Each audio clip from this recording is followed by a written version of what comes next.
বিসমিল্লাহির রহমানির রহিম। হামিদা ওয়া মুসাল্লিয়া ওয়া মুসাল্লিমা আম্মা বা'দ।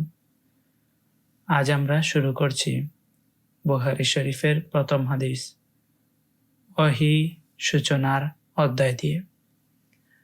নবী করিম সাল্লাল্লাহু আলাইহি ওয়াসাল্লাম কি বলেছিলেন চলুন আমরা শুনে নিই। প্রথমে হযরত আলকামা ইবনে ওয়াক্কাস লাইসি রাহমাতুল্লাহি আলাইহি থেকে বর্ণিত, আমি ওমর ইবনুল খাত্তাব রাদিয়াল্লাহু তাআলা আনহুকে মিম্বরের উপর দাঁড়িয়ে বলতে শুনেছি, আমি রাসূল সাল্লাল্লাহু আলাইহি ওয়াসাল্লামকে ইরশাদ করতে শুনেছি, প্রত্যেক কাজ নিয়তের সাথে সম্পর্কিত, আর মানুষ তার নিয়ত অনুযায়ী ফল পাবে। তাই যার হিজরত হবে দুনিয়া লাভের অথবা কোনো নারীকে বিয়ে করার উদ্দেশ্যে, সেই উদ্দেশ্যই হবে তার হিজরতের প্রাপ্য।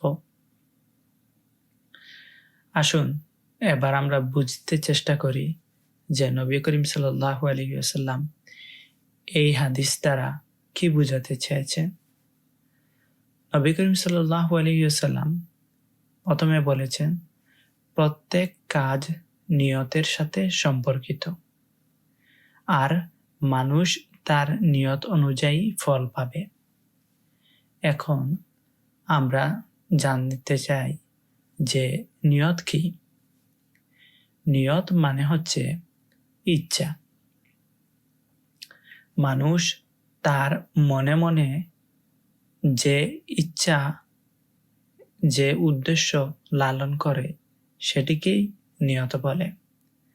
যেমন ধরেন, আমি এখন ঢাকায় যাওয়ার ইচ্ছা করছি, এটি আমার অন্তর দ্বারা, যদি আমি সত্যি ঢাকায় যাওয়ার উদ্দেশ্য করে থাকি, তাহলে সেটিকে বলা হচ্ছে আমি ঢাকায় যাওয়ার জন্য নিয়ত করছি, শাব্দিক অর্থে। যদি কেউ বলে থাকে মুখ দিয়ে যে আমি ঢাকায় যাওয়ার ইচ্ছা করছি, কিন্তু অন্তর দ্বারা সে মনে মনে বলছে যে না, আমি তো উনাদেরকে শুধু মাত্র জানানোর জন্য যে আমি ঢাকায় যাওয়ার ইচ্ছা পোষণ করছি, কিন্তু বাস্তবে আমি যাব না। অর্থাৎ অন্তর এবং মুখের মিল নেই এই জায়গায় ওই ব্যক্তির ইচ্ছা কি, নিয়ত কি, যে সে ঢাকায় যাবে না। তাহলে আশা করি বুঝতে পারছেন যে নিয়ত মানে কি। নিয়ত শব্দের শাব্দিক অর্থ হচ্ছে ইচ্ছা করা, আর পরিভাষায় নিয়ত বলা হয় অন্তর দ্বারা কোনো কিছু চাওয়াকে, কোনো কিছুর ইচ্ছা পোষণ করাকে প্রকৃতপক্ষে নিয়ত বলা হয়ে থাকে। এবার আসি, নবী করিম সাল্লাল্লাহু আলাইহি ওয়াসাল্লাম বলেছেন, প্রত্যেক কাজ নিয়তের সাথে সম্পর্কিত, আর মানুষ তার নিয়ত অনুযায়ী ফল পাবে। এই কথার মানে কি? এই কথার দ্বারা উদ্দেশ্য কি? নবী করিম সাল্লাল্লাহু আলাইহি ওয়াসাল্লাম এই কথার দ্বারা কি বুঝাতে চেয়েছেন? নবী করিম সাল্লাল্লাহু আলাইহি ওয়াসাল্লাম বলেছেন, প্রত্যেক কাজ নিয়তের সাথে সম্পর্কিত। আপনি যেই কাজ করবেন, সেই কাজ করার পিছনে কোনো না কোনো নিয়ত থাকবে, আপনার কোনো না কোনো উদ্দেশ্য থাকবে। যেমন ধরেন, আপনার হাতের পাশে রয়েছে একটি কলম, সেই কলমটি আপনি এক পাশ থেকে সরিয়ে অন্য পাশে নিয়ে রেখেছেন। কেন রেখেছেন? নিশ্চয়ই এর পিছনে একটা কারণ আছে। কারণটা কি? যদি আপনি কলমটা এই জায়গা থেকে সরিয়ে ওই জায়গায় নেন, তাহলে দেখতে সুন্দর হবে, অথবা আপনার হাতটি রাখতে আপনার জন্য সুবিধা হবে। ঠিক তেমনি ভাবে আপনি যা কিছুই করেন, প্রত্যেকটা কাজের হচ্ছে তার নিয়তের সাথে সম্পর্কিত। এই নিয়তটা যদি আপনার ভালো উদ্দেশ্য হয়ে থাকে, তাহলে আপনি সেই অনুযায়ী ফল পাবেন। অর্থাৎ যদি আপনি ভালো কাজ করেন, তাহলে তার ফল কি? তার ফল হচ্ছে যে আপনি সওয়াব পাবেন, আল্লাহ তাআলার সন্তুষ্টি অর্জন করবেন, আপনি জান্নাতে যাবেন। তাই যেমন আমি যে একটু আগে উদাহরণ দিয়েছিলাম কলম দিয়ে, মনে করেন আপনি এক পাশ থেকে কলম আরেক পাশে নিয়ে রেখেছেন। আপনার উদ্দেশ্য হচ্ছে যে যদি আমি এই কলমটি, অর্থাৎ মনে করেন কলমের মুখ নেই এবং কলমটি মুখ যে অংশ দাঁড়ালো সেটি খাড়া হয়ে আছে মাটির মধ্যে। তো আপনি সেটিকে সরিয়ে যে জায়গায় মানুষ বসবে সেই জায়গা থেকে সরিয়ে অন্য একটা জায়গায় রেখে দিলেন। আপনার উদ্দেশ্য হচ্ছে যে যাতে করে ওই সিটে কোনো মানুষ বসলে কষ্ট না পায়, যাতে কোনো মানুষের ক্ষতি না হয়। অর্থাৎ এই জায়গায় আপনার উদ্দেশ্য কি? ভালো। যদি আপনি ভালো উদ্দেশ্য করে থাকেন তাহলে আপনি এর জন্য সওয়াব পাবেন, আল্লাহ তাআলার সন্তুষ্টি অর্জন করতে পারবেন। আর যদি আপনি একটি কলমকে একটি সিটের উপর রাখেন এই উদ্দেশ্যে যে যাতে করে কোনো মানুষ এসে এটির উপর বসবে এবং সে ক্ষতিগ্রস্ত হবে, সে কষ্ট পাবে, এই জায়গায় আপনার উদ্দেশ্য কি? আপনার উদ্দেশ্য হচ্ছে মানুষকে কষ্ট দেওয়া। সুতরাং আপনার সেই নিয়তের কারণে আপনি গুনাহগার হবেন, আল্লাহ তাআলার কাছে অসন্তুষ্টির পাবেন। ঠিক তেমনিভাবে আপনি যদি কোনো মানুষকে সাহায্য করেন, উদ্দেশ্য যদি হয়ে থাকে আল্লাহ তাআলার সন্তুষ্টি অর্জন, তাহলে আপনি আল্লাহ তাআলার সন্তুষ্টি অর্জন করতে পারবেন। আপনি আল্লাহ তাআলার রাজি এবং খুশি করতে পারবেন এবং আপনি সওয়াব পাবেন। আর যদি আপনি কোনো মানুষকে সাহায্য করেন এই জন্য যে মানুষ বলবে আপনি দানবীর, আপনি কাউকে কোনো কিছু দান করলেন, মুখে মুখে বললেন আমি আল্লাহর সন্তুষ্টি লাভের জন্য, কিন্তু আপনি বছরের পর বছর যার কাছেই যাচ্ছেন তার কাছেই বলছেন আমি অমুককে এত টাকা দিয়েছি অথবা অমুককে অমুকভাবে আমি সাহায্য করেছি, তাহলে এই জায়গায় কি দেখা যাচ্ছে? আপনার কথায় হচ্ছে মুখে বলছেন আমি আল্লাহ তাআলাকে খুশি করার জন্য আমি আপনাকে দিয়েছি, কিন্তু আপনি বারবার যে জায়গায় যাচ্ছেন যার সাথে কথা বলছেন তাকেই বলছেন যে আমি অমুককে সাহায্য করেছি। তাহলে আপনার কাজ দ্বারা কি বোঝাতে চেয়েছেন? আপনার কাজ দ্বারা বোঝাতে চেয়েছেন যাতে করে সব মানুষ জানুক আপনি হচ্ছেন অনেক দানবীর, আপনি অনেক দয়ালু। তাহলে আপনার উদ্দেশ্য হচ্ছে মানুষকে জানানো, মানুষকে দেখানো যে আপনার টাকা আছে, আপনি মানুষকে দেন, মানুষ আপনাকে দানবীর বলবে। এই জায়গায় আপনার কথা এবং কাজ উভয়টি মিল নেই। এই জায়গায় পরিষ্কার বোঝা যাচ্ছে আপনার নিয়ত হচ্ছে মানুষ দেখানো, মুখে বলছেন আল্লাহকে রাজি খুশি করা। সুতরাং আপনার অন্তরে যা আপনি তাই পাবেন।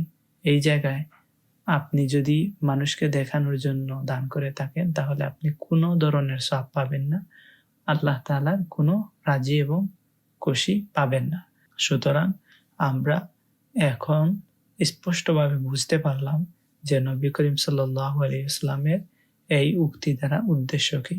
নবী করিম সাল্লাল্লাহু আলাইহি ওয়াসাল্লাম বলেছেন প্রত্যেক কাজ নিয়তের সাথে সম্পর্কিত, আর মানুষ তার নিয়ত অনুযায়ী ফল পাবে। দেখুন আমাদের নবী করিম সাল্লাল্লাহু আলাইহি ওয়াসাল্লাম কত সুন্দরভাবে একটি সূত্র বলে দিয়েছেন। এই সূত্রর ভিতরে প্রতিটা জিনিস চলে আসছে। এই জায়গায় নামাজ, রোজা, হজ, যাকাত, ঈমান আনা, প্রতিটা জিনিস চলে আসছে।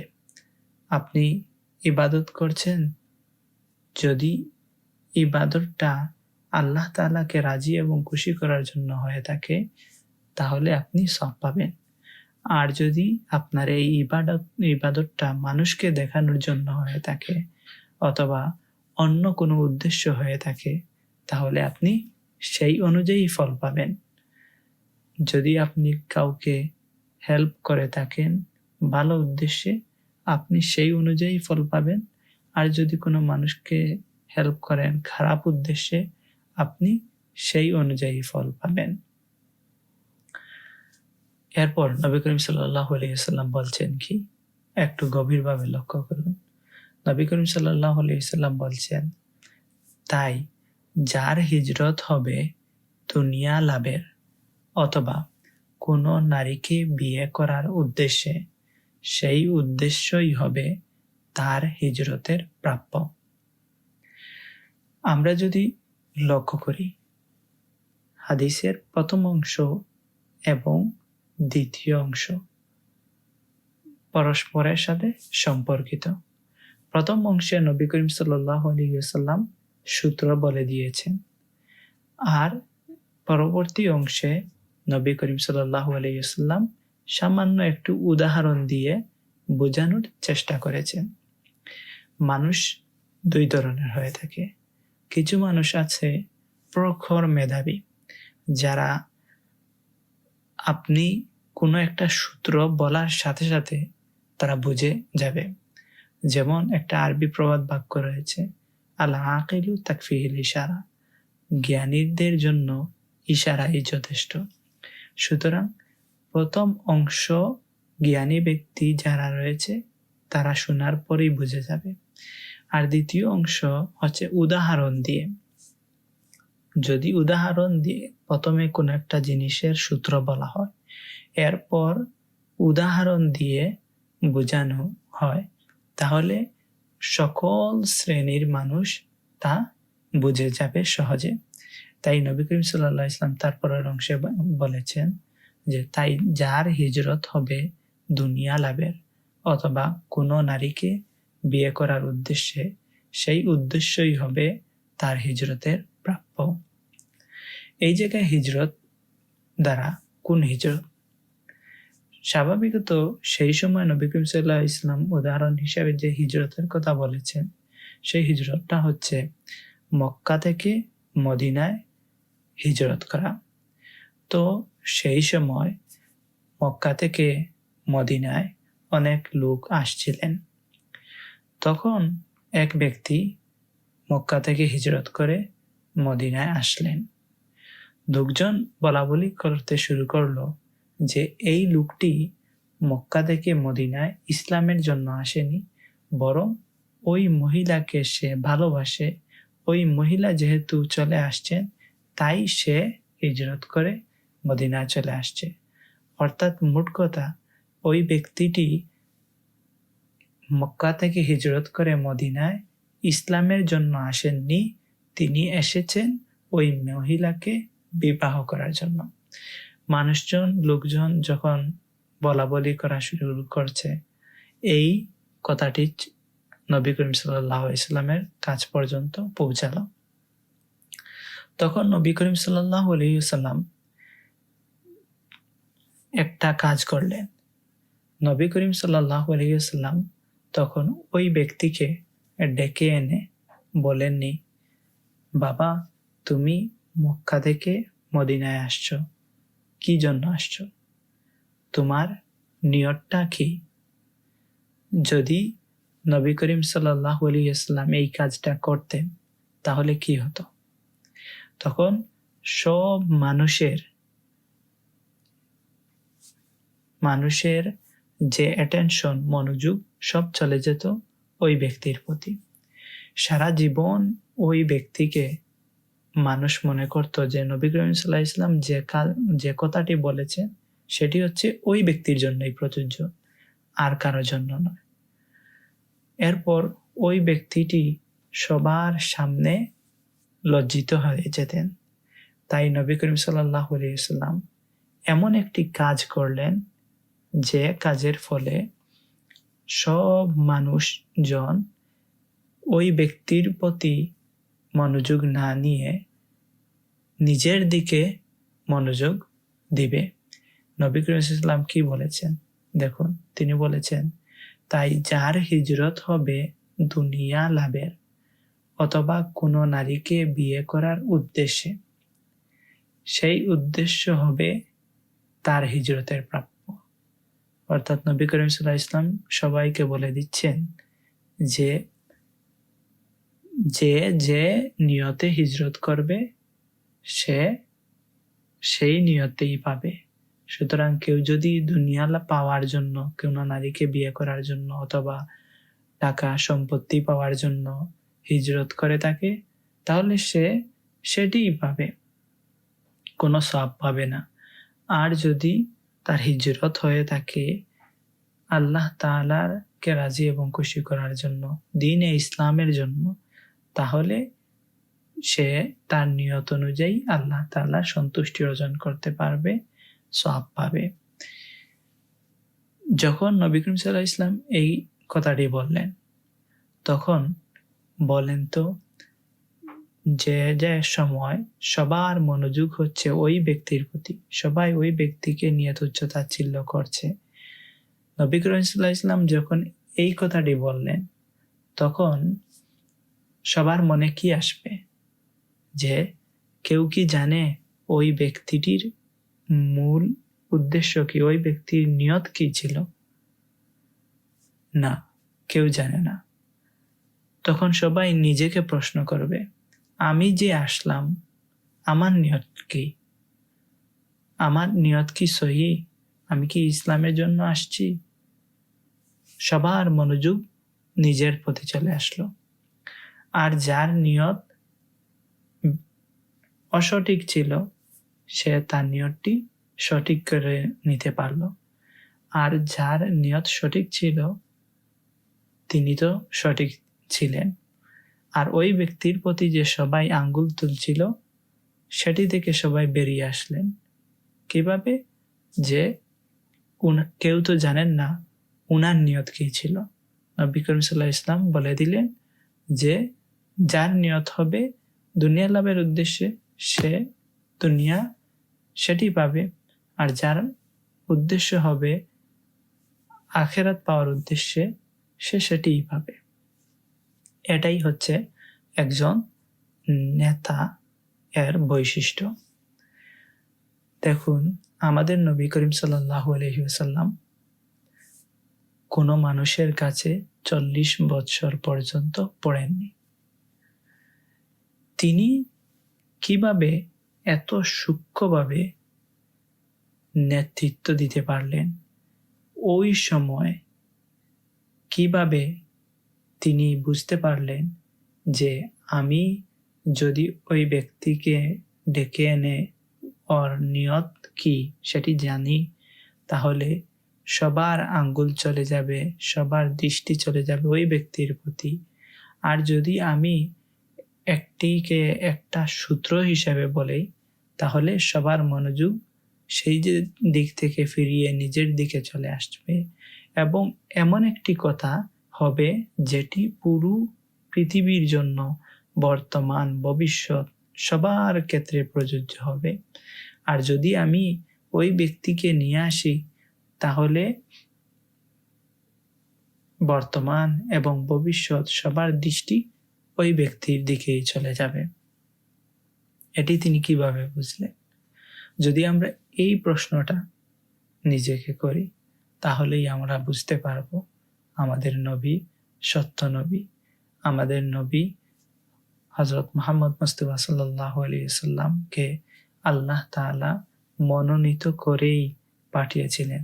তিনি সত্য নবী, তিনি সত্য আখেরি নবী হযরত মুহাম্মদ মুস্তাফা সাল্লাল্লাহু আলাইহি ওয়াসাল্লাম। এই জিনিসটার প্রতি যদি কেউ লক্ষ্য করে, তাহলে সে কখনো নাস্তিক থাকতে পারবে না। সে কখনো তার ঈমান নিয়ে সংশয় করতে পারবে না। সে নবী করিম সাল্লাল্লাহু আলাইহি ওয়াসাল্লাম সত্য নবী কি না, সেটির প্রতি সে সন্দেহ পোষণ করতে পারবে না। কেননা কোনো ব্যক্তি যদি পড়ালেখা না জানেন, আর ওই ব্যক্তি এরকম উক্তি, এরকম দার্শনিক উত্তর দিয়ে থাকেন, তাহলে বুঝে নিবেন যে এই ব্যক্তি কোনো সাধারণ ব্যক্তি নয়। এই ব্যক্তি নিশ্চয়ই মহান আল্লাহ তাআলার কাছ থেকে প্রাপ্য ওহীর মাধ্যমে কোনো কিছু বলছেন।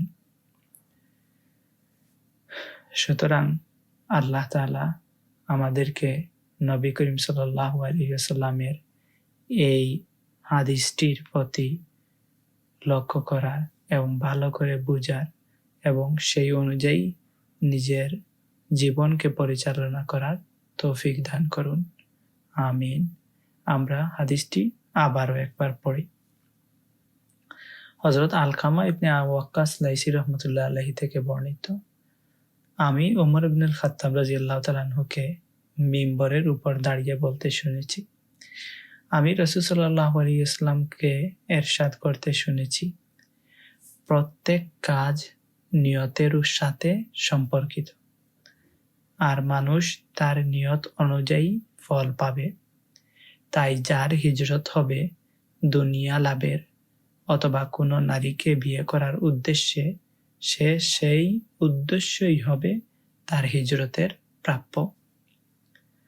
সুতরাং আমরা যেই কাজ করব সেই কাজে কোনো না কোনো উদ্দেশ্যে তো অবশ্যই করব। সেই উদ্দেশ্যটা যদি হয় আল্লাহ তাআলাকে রাজি এবং খুশি করার জন্য, তাহলে আমরা সেটি পাবো, আল্লাহ তাআলাকে রাজি এবং খুশি করতে পারবো। আর যদি সেই উদ্দেশ্য হয়ে থাকে ভিন্ন কিছু, দুনিয়া পাওয়া অথবা কাউকে কষ্ট দেওয়া, তাহলে সেটির শাস্তিও পাবো। এটি হচ্ছে সূত্র। এখন সেই সূত্রটি আপনি প্রতিটা কাজে, নামাজে, রোজা, হজ, যাকাত, মানুষের সাথে ব্যবহার, মানুষের সাথে কথা বলা, সব কাজে প্রয়োগ করতে পারবেন। আপনার সামনে স্পষ্ট সূত্র দেওয়া রয়েছে। আপনি যেটি করছেন সেটির উদ্দেশ্য যেটি হবে, আপনি সেই অনুযায়ী ফল পাবেন। আসুন আমরা আরবিতে হাদিসটি একবার পড়ি। قال حدثنا الحميدي عبد الله بن الزبير قال حدثنا سفيان قال حدثنا يحيى بن سعيد الأنصاري قال أخبرني محمد بن إبراهيم التيمي أنه سمع علقمة بن وقاص الليثي يقول سمعت عمر بن الخطاب رضي الله تعالى عنه على المنبر قال سمعت رسول الله صلى الله عليه وسلم يقول إنما الأعمال بالنيات وإنما لكل امرئ ما نوى فمن كانت هجرته إلى دنيا يصيبها أو إلى امرأة ينكحها فهجرته إلى ما هاجر إليه। এবার আমাদের মনে কিছু প্রশ্ন আসতে পারে। এই প্রশ্নের মধ্যে একটি প্রশ্ন হচ্ছে, ইমাম বুখারী রহমতুল্লাহি আলাইহি ওনার গ্রন্থ সূচনা বললেন যে আমার এই অধ্যায়টি সূচনা করছি ওহীর অধ্যায় নিয়ে। তাহলে তো উনি প্রথম যে হাদিস উল্লেখ করবেন কিংবা এই অধ্যায়ে যে কথাগুলো বলবেন, যে হাদিসগুলো নিয়ে আসবেন, প্রত্যেকটি তো ওহীর সাথে সম্পর্কিত হওয়ার কথা। কিন্তু আমরা কি দেখলাম? আমরা দেখলাম প্রথম যে হাদিসটি নিয়ে আসছেন সেটি হচ্ছে নিয়তের সাথে সম্পর্কিত। তাহলে তো উনি নিয়ত সম্পর্কিত যদি কোনো অধ্যায় নিয়ে আসেন, তাহলে সেটিতে ওই হাদিসটি নিয়ে আসার কথা। উনি বলছেন ওহীর অধ্যায় শুরু করছি, আবার প্রথম হাদিসটি নিয়ে আসছেন নিয়তের সাথে সম্পর্কিত বিষয়। তাহলে উনার কথা এবং কাজের মধ্যে তো কোনো আপাত দৃষ্টিতে মিল পাওয়া যাচ্ছে না। এর কারণ কি? এর উত্তর অনেকগুলো রয়েছে। তার মধ্যে একটি উত্তর হচ্ছে, দেখুন, ইমাম বুখারী রহমতুল্লাহ আলাইহি বলেছেন, আমি এই অধ্যায়টি সূচনা করছি ওহীর অধ্যায় দিয়ে। ওহী মানে কি? প্রত্যাদেশ। আল্লাহ তাআলা জিবরাইল আলাইহিস সালামের মাধ্যমে নবী করিম সাল্লাল্লাহু আলাইহি সাল্লামের উপর যে বাণীগুলো পাঠিয়েছিলেন সেটিকে বলা হয়ে থাকে ওহী। আল্লাহ তাআলা জিবরাইল আলাইহিস সালামের মাধ্যমে নবী করিম সাল্লাল্লাহু আলাইহি সাল্লামের কাছে কি পাঠিয়েছিলেন? সৎ কাজের আদেশ দিতে বলেছেন, অসৎ কাজ থেকে নিষেধ করতে বলেছেন। কোন কাজ সৎ, কোন কাজ অসৎ, আল্লাহ তাআলা নবী করিম সাল্লাল্লাহু আলাইহি সাল্লামের মাধ্যমে আমাদেরকে জানিয়েছেন যে নামাজ, রোজা, হজ, যাকাত সম্পর্কে। নামাজ কিভাবে পড়ব, রোজা কিভাবে রাখব। এই যে আমাদের নামাজ, রোজা, হজ, যাকাত, এই সবগুলোর আমরা যে কাজ করি, প্রতিটা কাজের মূল উদ্দেশ্য কি? আমরা এই পৃথিবীতে কেন এসেছি? আমাদের এই পৃথিবীতে আসার কারণটাই কি? এর উত্তর মহান আল্লাহ তাআলা কালামে পাকের মধ্যে বলে দিয়েছেন। তিনি বলছেন, ওয়ামা খালাকতুল জিন্না ওয়াল ইনসা ইল্লা লিয়াবুদুন।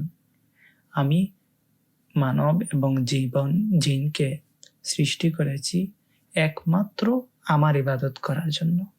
সুতরাং আমাদের এই পৃথিবীতে যা কিছুই করি, সব কাজগুলো করতে হবে কিসের জন্য? আল্লাহ তাআলা ইবাদত করার জন্য। সুতরাং ইবাদত বলতে কি সেটা আমাদের বুঝতে হবে। ইবাদত বলতে কি শুধু নামাজ পড়া? ইবাদত বলতে কি শুধু রোজা রাখা? ইবাদত বলতে কি শুধু যাকাত দেওয়া? ইবাদত বলতে কি শুধু হজ করা? আর কোনো কিছু কি ইবাদত নয়? ইবাদত মানে হচ্ছে আল্লাহ তাআলার গোলামি করা। অর্থাৎ আমাদের মুমিনের প্রতিটি কাজই হচ্ছে ইবাদত, যদি আমরা সেটি আল্লাহ তাআলাকে সন্তুষ্টি অর্জনের জন্য করে থাকি।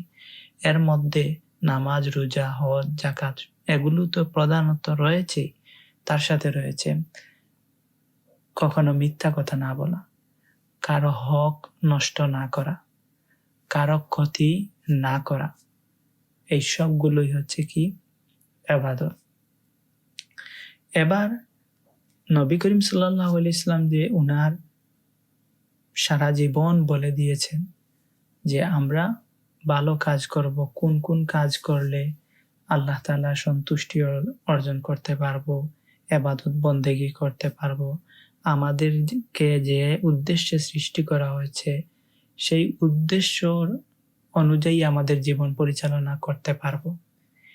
এই সবগুলো সঠিক হওয়া নির্ভর করে কিসের উপর? জি, আপনি বুঝতে পারছেন যে এই আমাদেরকে সৃষ্টি করা হয়েছে ইবাদত করার জন্য। আর সেই ইবাদতটি আল্লাহ তাআলার কাছে গ্রহণযোগ্য হবে তখন যখন আমাদের নিয়তটি ঠিক হবে। আর যদি আমাদের নিয়তটি ঠিক না থাকে, আমরা যদি সারা জীবন নামাজ পড়ি, রোজা রাখি, মানুষের সাথে ভালো কাজ করি বাহ্যিক দৃষ্টিতে, কিন্তু আমাদের নিয়ত যদি ঠিক না থাকে, যদি নিয়ত থাকে মানুষকে দেখানো, মানুষ আমাকে বলবে পরহেজগার, ইবাদত বন্দেগী করনেওয়ালা, তাহলে তো আর কোনো কিছুই ঠিক থাকলো না। সুতরাং আমরা যেই ইবাদত করি, যেই কাজ করি, সেই কাজটি করার আগে আমাদের নিয়তটি ঠিক রাখতে হবে। যদি নিয়ত ঠিক থাকে তাহলে আমাদের সকল কাজ ঠিক হবে, আর যদি নিয়ত ঠিক না থাকে তাহলে আমাদের সকল কাজ বেকার হয়ে যাবে। তাই আমরা এবার পরিষ্কারভাবে বুঝতে পারলাম যে ইবাদত বন্দেগীর ক্ষেত্রে, প্রতিটা কাজের ক্ষেত্রে সর্বপ্রথম যেটি কাজ সেটি হচ্ছে নিয়ত। আর নিয়তে কতটুকু গুরুত্ব, সেই জন্য ইমাম বুখারী রহমতুল্লাহ আলাইহি নিয়তের হাদিসটি সর্বপ্রথম নিয়ে এসেছে। যে আমরা তো পরবর্তীতে আলোচনা করব যে কোন কাজ সঠিক, কোন কাজ সঠিক নয়। নবী করিম সাল্লাল্লাহু আলাইহি ওয়াসাল্লাম যেগুলো বলে দিয়েছেন প্রতিটা কিছু, কিন্তু এই সব কিছু নির্ভর করছে নিয়তের উপর। যদি আপনার নিয়ত ঠিক থাকে তাহলে সবকিছু ঠিক হবে, আর যদি নিয়ত ঠিক না হয় তাহলে সব কিছু ধ্বংস হয়ে যাবে। তাই চলুন আমরা এই হাদিসটি জানতে পারলাম যে নবী করিম সাল্লাল্লাহু আলাইহি ওয়াসাল্লাম বলেছেন প্রত্যেক কাজ নিয়তের উপর নির্ভরশীল। আমরা যেই নিয়ত করব সেই অনুযায়ী ফল পাবো।